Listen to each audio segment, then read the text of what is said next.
మగాళ్ళు బాధపడకండి, అందరిలాగే మగవాళ్ల కోసము ఒక రోజు.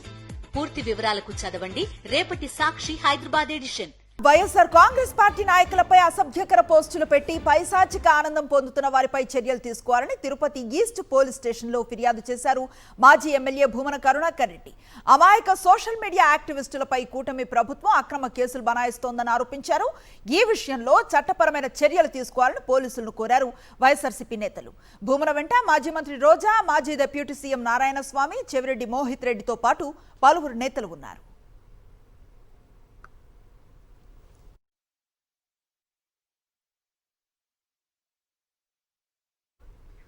ప్రస్తుతం రోజా మాట్లాడుతున్నారు, అక్కడి నుంచి లైవ్ చూద్దాం. ఏ విధంగా తయారయ్యారంటే చంద్రబాబు నాయుడు చేయాల్సిన తప్పులన్నీ ఆయన చేస్తాడు, చేయిస్తాడు. ఎదుటి వాళ్ళ మీద నిందలు వేసి శ్రీరంగ నీతులు చెప్పడం మనం గమనించాం. వ్యక్తిత్వ హననం అనేది చంద్రబాబు నాయుడు చేయటంలో సిద్ధహస్తుడు. తనకి పిల్లనిచ్చిన ఎన్టీఆర్ గారికే బట్టలు ఇప్పించి కార్టూన్లు వేయించిన గనుడు. ఇప్పుడు ఎవరైతే డిప్యూటీ సీఎం గా ఉన్నారో ఆయన పక్కన ఆయన తల్లి గారి గురించి, అలాగే చిరంజీవి గారి కుటుంబ సభ్యుల గురించి, మహిళల గురించి తప్పుగా రాయించింది ఐటీడీపీ ద్వారా లోకేష్ గారు అన్న విషయం అప్పట్లో పవన్ కళ్యాణ్ గారు ట్వీట్ చేయడము, తన ఫేస్బుక్ లో పోస్ట్ చేయడం మనం అందరం కూడా గమనించాం. అలాగే జగన్మోహన్ రెడ్డి గారు ముఖ్యమంత్రిగా ఉన్నప్పుడే కనీస గౌరవం లేకుండా ఆయన మీద, ఆయన భార్య మీద, ఆయన తల్లిగారి మీద, ఆయన సోదరి మీద, ఆయన పిల్లల మీద ఎంత నీచంగా పోస్టులు పెట్టారో మనం అందరం కూడా గమనించాం. తప్పు చేసిన రోజు తప్పు జరిగింది అని చెప్పి వాళ్ళు క్షమాపణ కోరలేదు తెలుగుదేశం వాళ్ళు. ఆ తప్పు చేసిన వాళ్ళని శిక్షించేదానికి ముందుకు రావడానికి కూడా ఈరోజు ఆలోచిస్తున్నారు అంటే ఒకసారి ప్రజలు కూడా ఆలోచించాలి. ఎందుకంటే ఈరోజు రాష్ట్రంలో వైఎస్ఆర్ కాంగ్రెస్ పార్టీలో ఉన్న కార్యకర్తల్ని, నాయకుల్ని భయభ్రాంతులు చేయడానికి ఎప్పుడెప్పుడో ఏదో జరిగింది, ఏదో మాట్లాడారు అని దొంగ కేసుల్ని ఫైల్ చేసి కొంతమంది పెయిడ్ ఆర్టిస్టులతో కేసులు పెట్టించి ఈరోజు తప్పుడు సాక్ష్యాలు సృష్టించి, అంటే ఫేక్ ఐడీలను సృష్టించి వీళ్లే తప్పుగా పెట్టి అవి కూడా ప్రూవ్ అయినాయి, మీ అందరు కూడా చూస్తున్నారు. కానీ వైఎస్ఆర్ కాంగ్రెస్ పార్టీ వాళ్ళని టార్గెట్ చేసి మొన్న సుధారాణి గారిని, ఆడపిల్లని చూడకుండా కుటుంబంతో హైదరాబాద్ లో ఉంటే కిడ్నాప్ చేసి 5 రోజుల వరకు మరి కోర్టుకు సబ్మిట్ చేయకుండా ఎలా కొట్టారో జడ్జి గారి ముందర ఆమె తనకి తగిలిన దెబ్బల్ని చూపించింది, పోలీసులు వాడిన భాషను చెప్పింది, తాను ఎంత అవమానపడింది, ఎలా బాధపడింది, ఎలా దెబ్బలు తినిందో ఏడుస్తూ చెప్పడం కూడా మనం గమనించాం.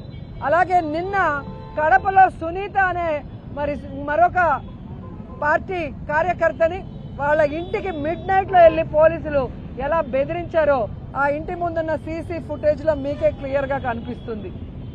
ఈరోజు మా వైఎస్ఆర్సీపీకి సంబంధించిన వాళ్ళు నిజంగా ఎవరైనా తప్పు చేస్తే మీరు కేసు పెడితే మేమేమనుకోం.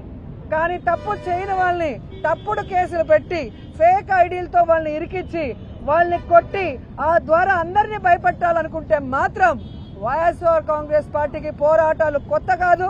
మా నాయకుడు, మా బ్రాండ్. ఎవరికైనా అన్యాయం జరిగితే జగనన్న ఊరుకోడు. జగనన్న వెనక మేము సైనికుల్లాగా పోరాడతామని కూడా హెచ్చరిస్తున్నాం. అండ్ ఈరోజు ఒక్కటే చెప్తున్నాం, చంద్రబాబు నాయుడు గారికి కానీ, పవన్ కళ్యాణ్ గారికి కానీ, హోంమంత్రి గారికి కానీ పోలీసుల్ని మహిళల మీద జరుగుతున్న దాడుల్ని అరికట్టడానికి ఉపయోగించండి, మహిళలకి రక్షణ కల్పించడానికి ఉపయోగించండి. అంతేగాని వైఎస్ఆర్ కాంగ్రెస్ కార్యకర్తల మీద, నాయకుల మీద తప్పుడు కేసులు పెట్టి అరెస్టు చేయాలని మీరు ఉపయోగిస్తే మీరు చరిత్రహీనులుగా మిగిలిపోతారని కూడా ఈ సందర్భంగా తెలియజేసుకుంటున్నాను. ఎందుకంటే మీరే ఈ రోజు అసెంబ్లీలో జరిగింది 5 నెలల కాలంలోనే విమెన్ ట్రాఫికింగ్ దాదాపుగా 7,200 మందిని ఈరోజు అమ్మేశారు. అంటే ఈ ప్రభుత్వం ఎంత ఫెయిల్యూర్, ఎంత దిగజారిపోయింది పోలీస్ వ్యవస్థ అనేది కూడా మీరు తెలుసుకోవాలి. ఎందుకంటే గతంలో పవన్ కళ్యాణ్ గారు 34,000 మందిని విమెన్ ట్రాఫికింగ్ చేశారని మాట్లాడారు. అదే మనుషులు ఈరోజు అసెంబ్లీలో ఉన్నారు.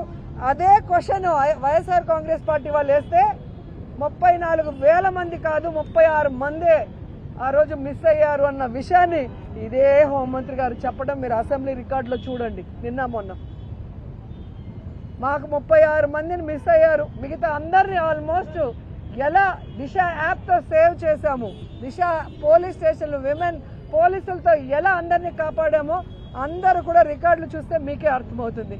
కానీ ఈరోజు 5 నెలల్లోనే 7,200 మంది అయిపోయారని ఈ రోజు అసెంబ్లీలో జరిగింది ఆన్సర్ చెప్పారు. దానికి సిగ్గుపడండి అని కూడా ఈ సందర్భంగా తెలియజేసుకుంటున్నాను. ఈరోజు రాష్ట్రంలో చూస్తే అసలు ప్రజాస్వామ్య రాష్ట్రమా, ప్రజాస్వామ్యమా, నియంతృత్వ ప్రభుత్వమా ఎవరికి అర్థం కాని పరిస్థితిలో ఉంది. ఈరోజు మీరు చూస్తే హిట్లరు గడాఫీ కలిసి పరిపాలిస్తున్నట్టుంది చంద్రబాబు నాయుడు పవన్ కళ్యాణ్ గారు పరిపాలించడం. ఎవరు వాళ్ళు చేసిన తప్పుల్ని ప్రశ్నిస్తే వారి మీద తప్పుడు కేసు, ఎవరు వాళ్ళు చేసిన తప్పుల్ని వారి వీడియోలతో పోస్ట్ చేస్తే వారి మీద నాన్ బెయిలబుల్ కేసులు పెట్టి 3rd డిగ్రీ ఇవ్వటం. ఇది ఎంతవరకు సమంజసం? అంటే మీరు తప్పులు చేస్తే మాట్లాడకూడదా? మీరు ఇచ్చిన సూపర్ 6 మీరు ఎవరికి ఇవ్వకుండా చీటింగ్ చేస్తుంటే మాట్లాడకూడదా? సో ప్రజల్ని, కోర్టుల్ని తప్పుదారి పట్టిస్తున్న ఈ ప్రభుత్వానికి, పోలీసులకి హెచ్చరిస్తున్నాం. పెద్ద పెద్ద నియంతలే కాలగర్భంలో కలిసిపోయారు. మీరెంత? ఇప్పటికైనా న్యాయబద్ధంగా ముందుకు వెళ్ళండి. మా మీద ఎవరైతే మాట్లాడారో బండారు సత్యనారాయణ లాంటి వాళ్ళు, జనసేనలో పోస్టింగ్స్ వీడియోస్ మీరు అందరూ కూడా చూసింటారు, వారందరినీ కూడా అరెస్ట్ చేసి, ఎందుకంటే వాళ్ళు తప్పు చేశారు, తప్పు చేసిన వాళ్ళని అరెస్ట్ చేసి 3rd డిగ్రీ ఇవ్వండి. తప్పు చేయని YSR Congress party social media వాళ్ళని వదిలిపెట్టండి. లేదంటే ప్రజల్లో కూడా చైతన్యం వస్తుంది, అందరూ కలిసి తిరగబడతారు.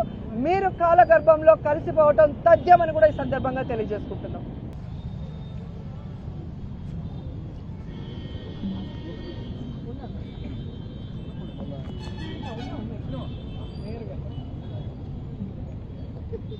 ముందు మీడియాకి నేను తల వంచి నమస్కరిస్తున్నా.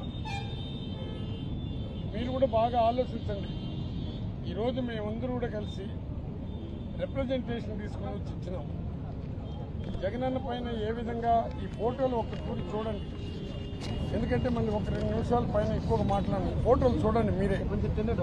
ఒక ముఖ్యమంత్రిగా పనిచేసినటువంటి జగన్మోహన్ రెడ్డి పైన ఇది ఐటీడీపీ నుంచి లోకేష్ ద్వారా తెలుగుదేశం వాళ్ళకి ఇస్తూ ఇటువంటి భయంకరమైన ఈ విధంగా తీసుకొని వచ్చి ప్రజల్లో అలజడి లేపే కార్యక్రమాలు తీసుకొని వస్తూ ఉన్నారు.